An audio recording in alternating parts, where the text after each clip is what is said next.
One day, while I was waiting for my grandson Alex to visit, I heard the sound of police sirens outside. Feeling a sense of unease, my cell phone rang. Victoria. Alex was in an accident and has been rushed to the hospital in the next town. James hurriedly ended the call, and I couldn't immediately process what he said. Not knowing what to do, I quickly called a taxi to head to the hospital where Alex was taken. Victoria. I'm glad you made it safely. Yes, but how is Alex? He's in surgery right now. They said his life isn't in danger. Really? That's such a relief. A few hours later, the doctor and nurse came out of the operating room and informed us that the surgery was successful. My anxiety and tension instantly turned into relief, and James and I thanked the doctor repeatedly. You're welcome. Leaving those words behind, the doctor walked away, while the nurse stayed behind. Well, here are Alex's belongings from when he had the accident. The nurse handed us Alex's tote bag and smartphone. Looks like Alex was on his way back from the supermarket. James showed me the contents. Inside the bag were onions, ground meat, eggs, and other ingredients needed for hamburgers. What? Hey! Yes? I felt something was off about the groceries Alex had bought. Why would Alex? I am Victoria. My husband passed away a long time ago, so now I live alone. But I am not lonely. Grandma, is this enough cheese? Yes, that's fine. You've really become good at cooking. That's because my grandson, Alex, often comes over to visit me. Today, he came over asking to learn how to cook, and we're making mac and cheese together. At first, his knife skills were clumsy, but now he's gotten remarkably better. Oh, Dad just finished work. He said he'll be here in about 30 minutes. Oh, James got off work early today. Well then, let's all eat together. James, Alex's father, is my daughter Laura's husband. When Alex comes to visit, James usually comes over for dinner after work. That's because my daughter Laura disappeared a few years ago. Laura was a kind girl, and she always had dinner ready for me when I got home from work. When she became a high school student, she started a part-time job and tried to contribute to the household finances. Well, I didn't accept it, but she bought me a very nice bag for my birthday, which I still cherish and use. Laura married James, and when Alex was in elementary school, she disappeared without any warning. We filed a missing persons report, but the police didn't take it seriously, considering it a domestic issue, and we couldn't find her despite our efforts. I didn't know where she was, what she was doing, or even if she was alive. My mind was a mess with worry, anxiety, and the responsibility of a mother who needed to scold her properly. Hi. How was your day, Dad? It's already done. James returned home, and Alex greeted him happily. The mac and cheese Alex made smelled delicious. James took one look at it and patted Alex on the head. It looks delicious. Dad, stop it. I'm in high school now. Alex frowned and brushed his hand away, but he didn't seem entirely displeased. Watching the two of them made me smile, but it also brought a slight feeling of guilt. Where could Laura have gone, leaving behind such a treasure? Let's eat. Oh, it's delicious. Alex, who had been waiting hungrily, couldn't wait for James to sit down and started eating first.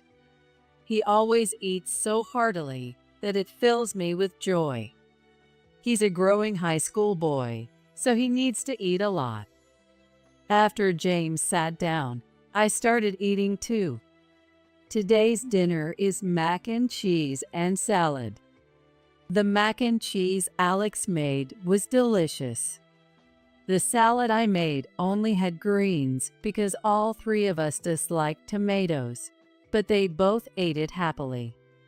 Alex, how's school been lately? Are you used to high school now? Yeah, it's fine. I'm used to the commute.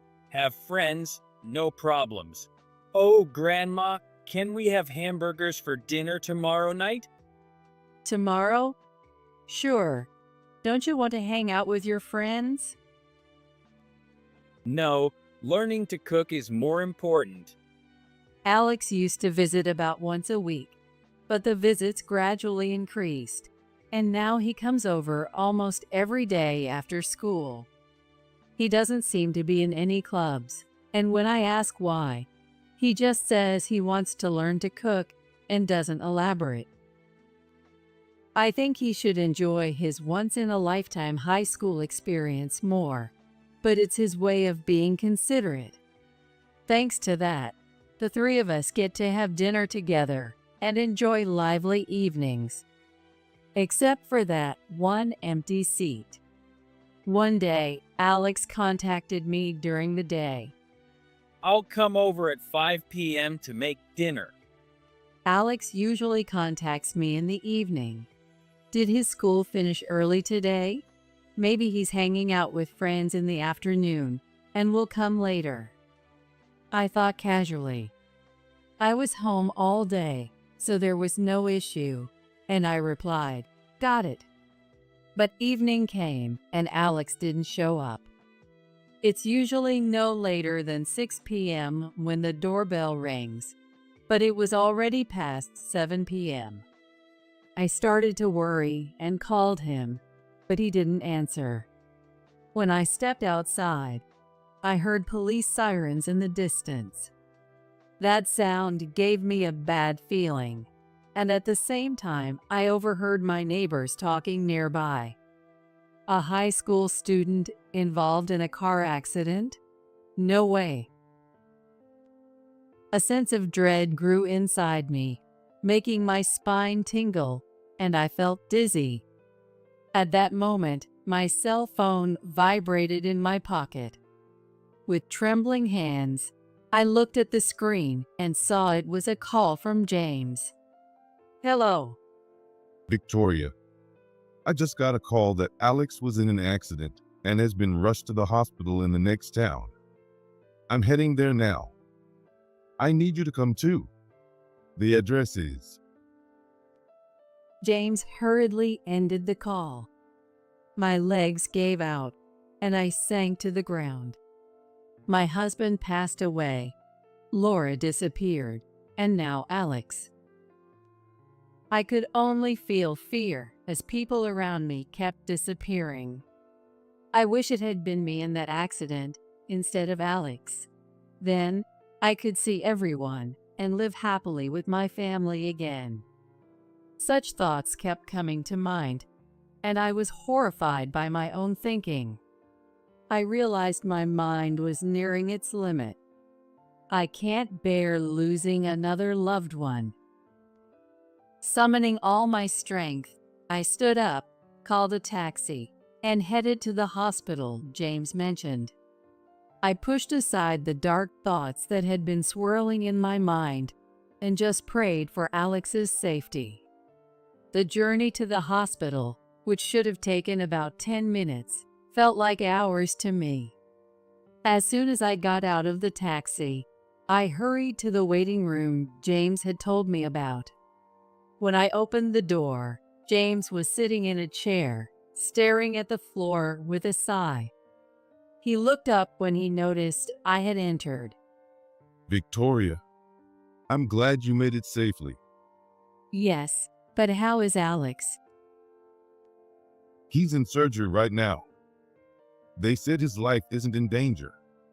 Really? That's such a relief. I felt a sense of relief and sat down next to James. I noticed his suit was wrinkled, indicating he had rushed here. I'm sorry for calling you out so suddenly. I couldn't bear waiting alone. I understand. I couldn't just wait at home either. Don't worry about it. Thank you. I just hope the surgery goes well. It was already dark outside, and even the hallway lights were off. The red light indicating surgery in progress glowed ominously, which made me even more anxious. I don't know how much time passed, but my hands were freezing by the time the red light went out. A few minutes later, the door to the operating room opened, and the doctor and a nurse appeared. James stood up and rushed over to the doctor. Doctor, how is Alex? He's still unconscious, but he's going to be fine. I don't think there will be any lasting effects. Alex did great. Really? That's such a relief. Thank you so much. I stood up and thanked the doctor as well. You're welcome. He'll need to stay here until he regains consciousness and recovers a bit more, so please prepare his things. Yes, we will. Thank you very much. The doctor waved lightly and left the room.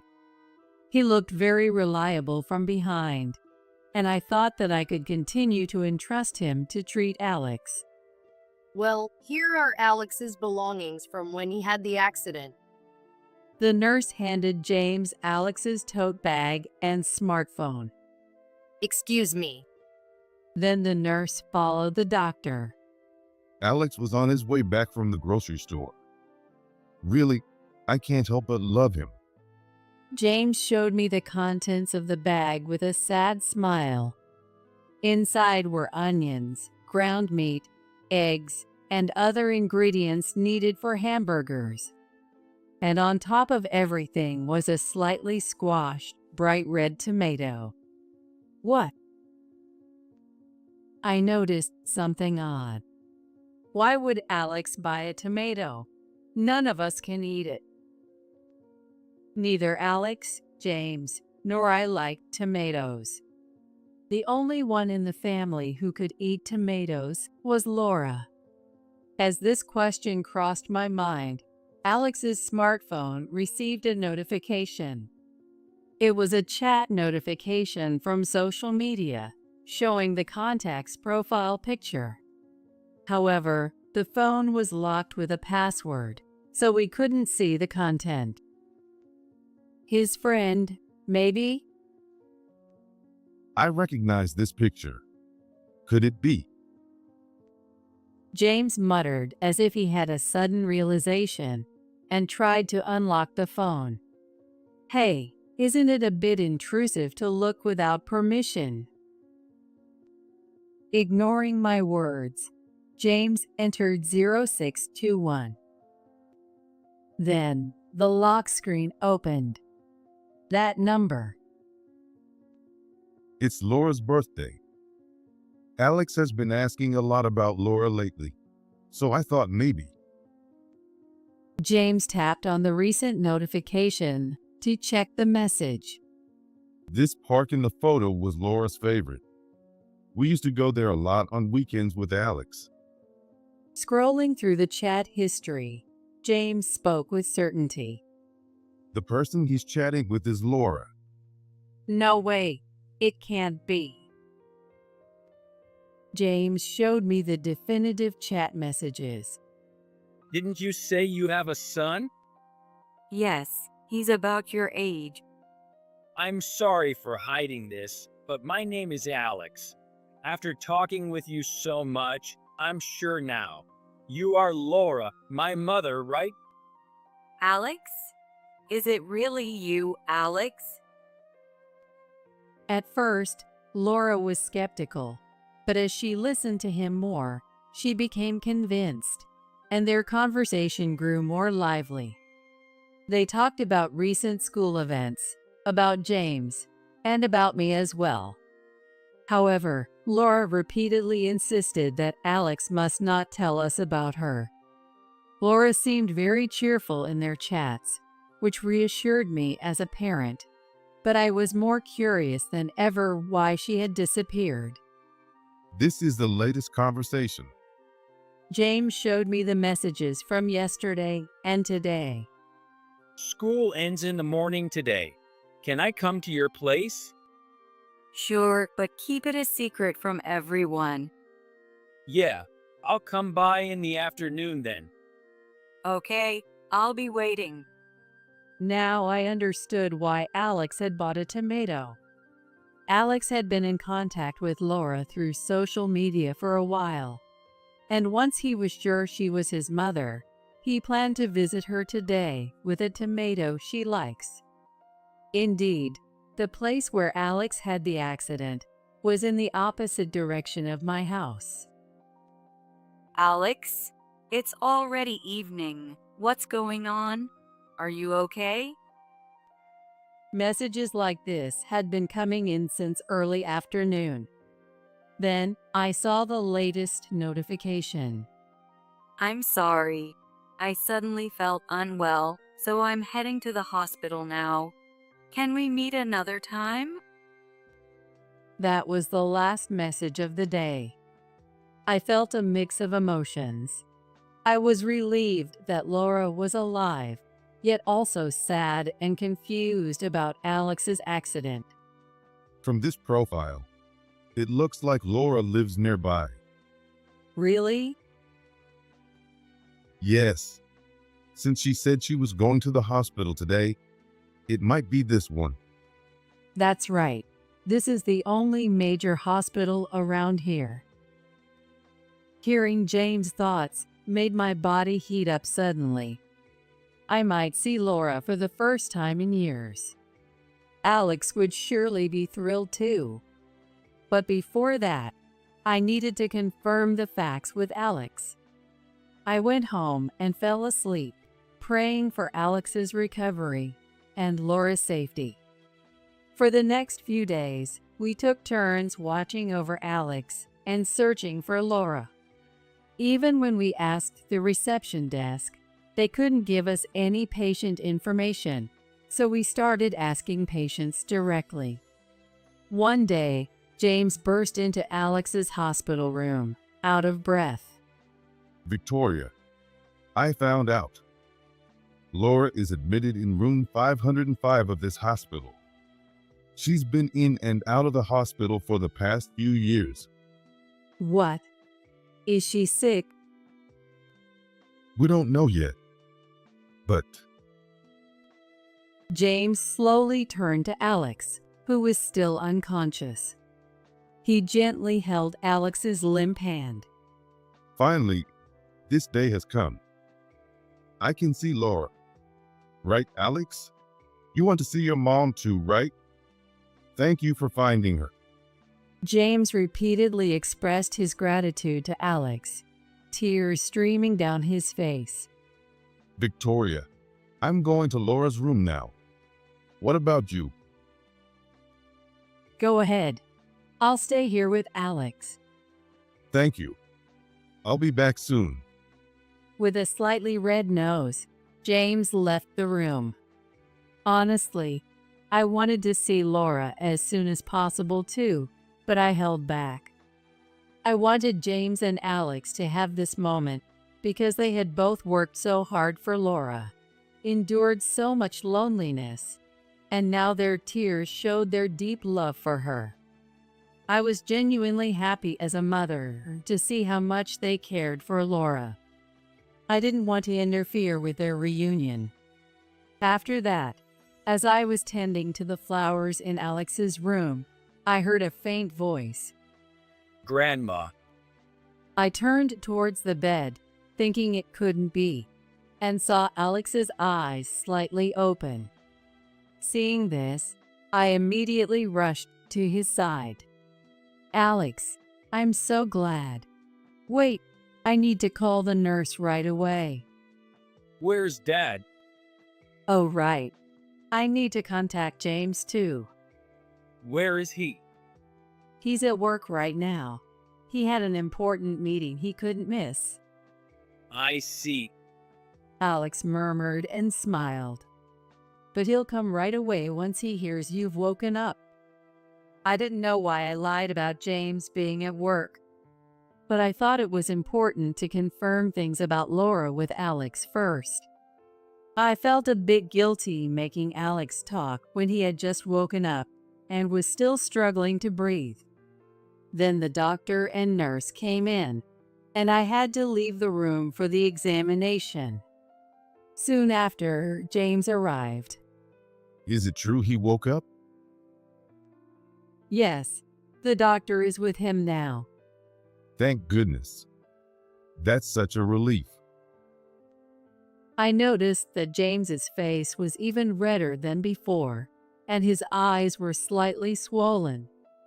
What about Laura? Well, I did meet her, but But what? James struggled to find the words and avoided making eye contact. Finally, he confessed. Laura doesn't have much time left. What? No. She's been suffering from a severe illness for about 5 years now.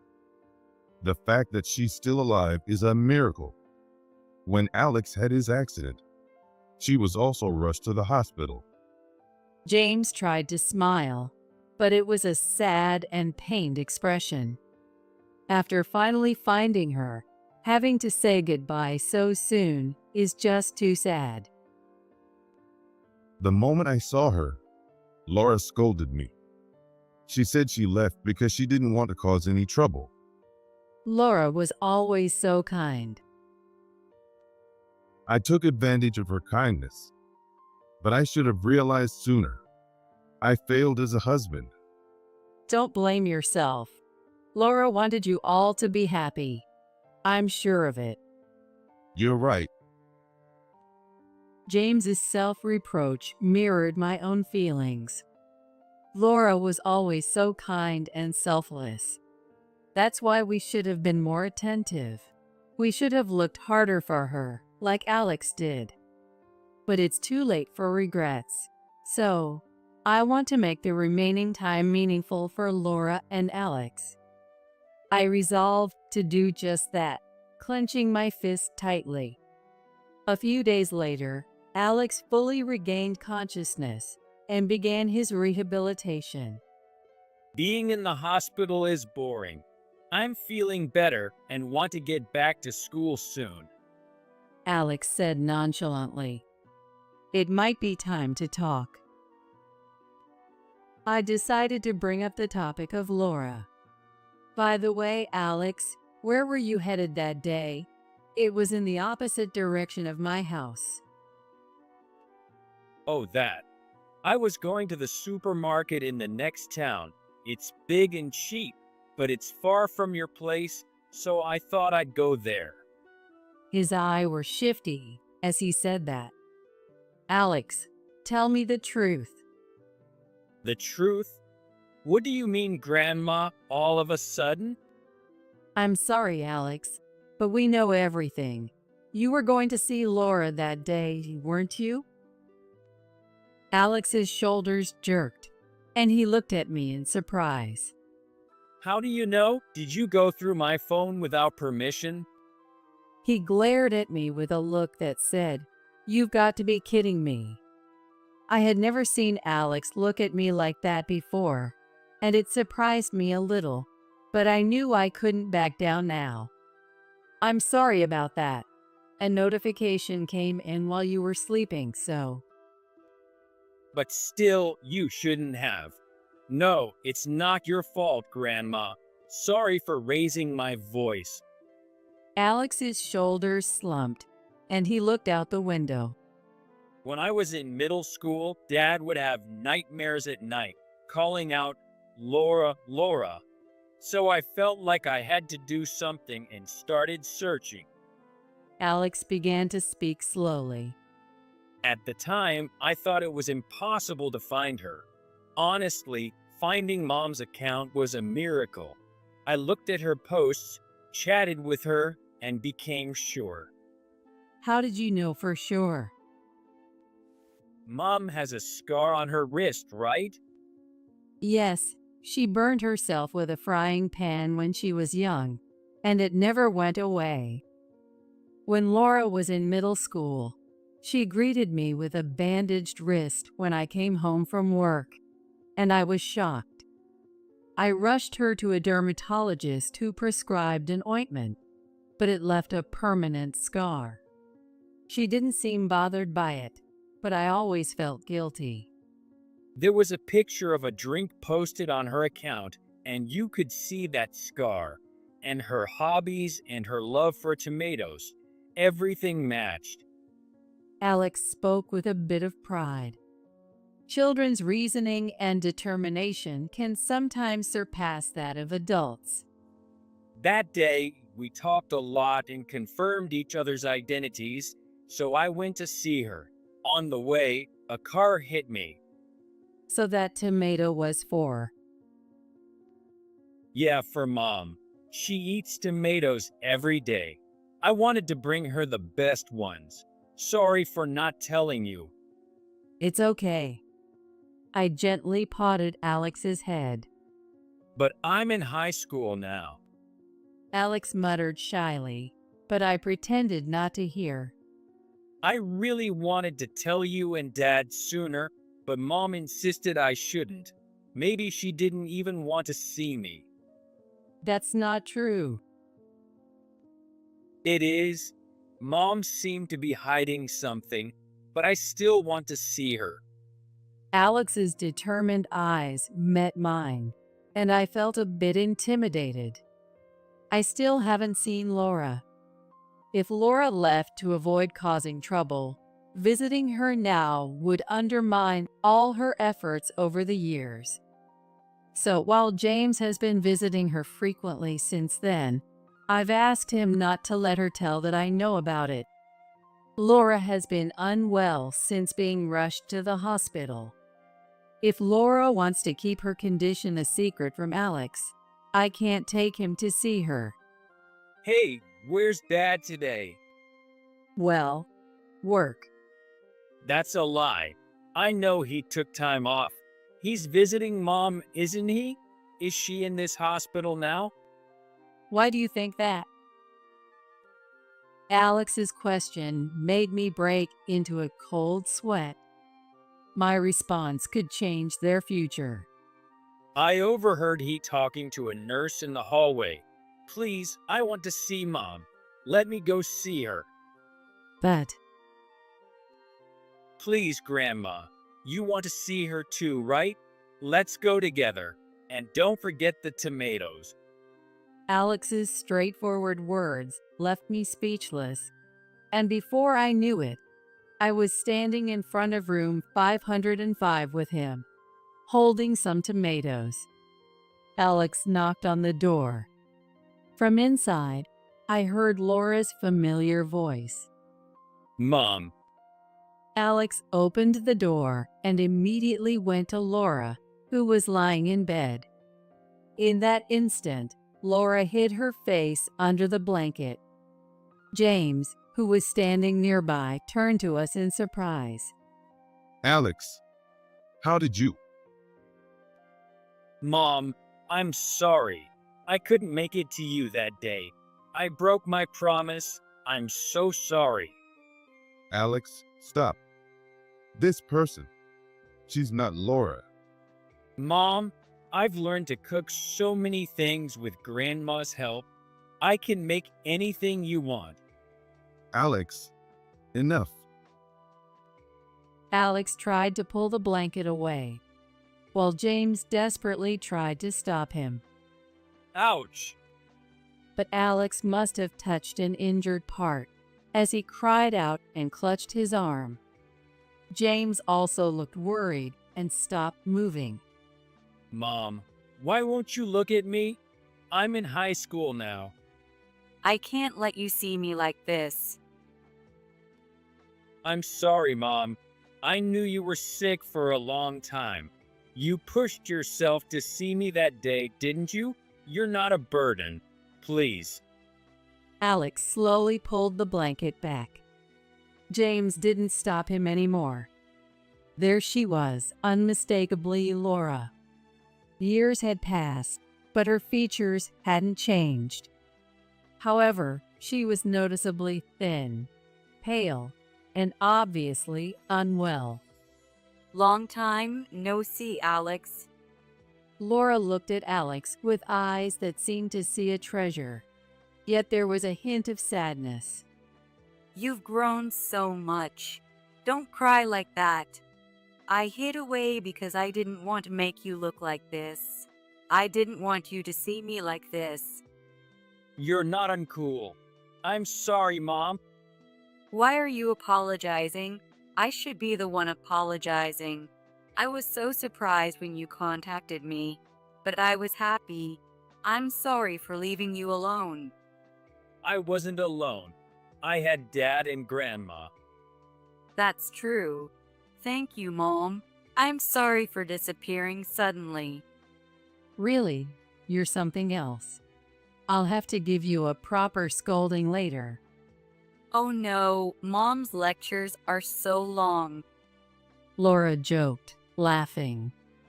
Though she looked frail, inside she was still the same kind and strong person she always was.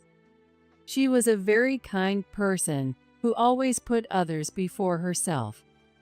I never noticed the pain and loneliness hidden behind that smile, but now I understand. You're smiling now, but later, when we're gone, you'll regret it, won't you? You'll think it would have been better if we hadn't met again. By meeting, it leaves lingering feelings and makes the farewell even sadder. You're afraid of showing us your suffering and causing us trouble more than anything. But still, we need to tell you. It's the only way we can atone for letting Laura fight alone all these years. Laura, I'm so glad to see you. I won't let you go anywhere on your own again. Okay. It's all right. There's nothing to be afraid of. You're amazing no matter what. Let's enjoy our time together, all of us. Thank you. Her voice was so soft it was almost inaudible. But it reached my ears clearly. Oh, I brought you some tomatoes, Mom. The somber atmosphere suddenly brightened. Children have a remarkable power. Really?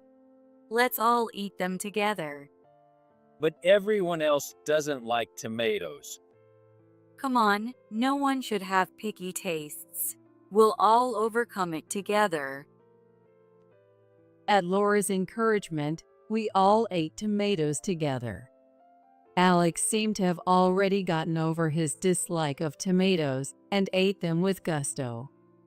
James and I hesitated at first, but as we forced ourselves to eat, memories of Laura flooded back, and we all cried as we ate.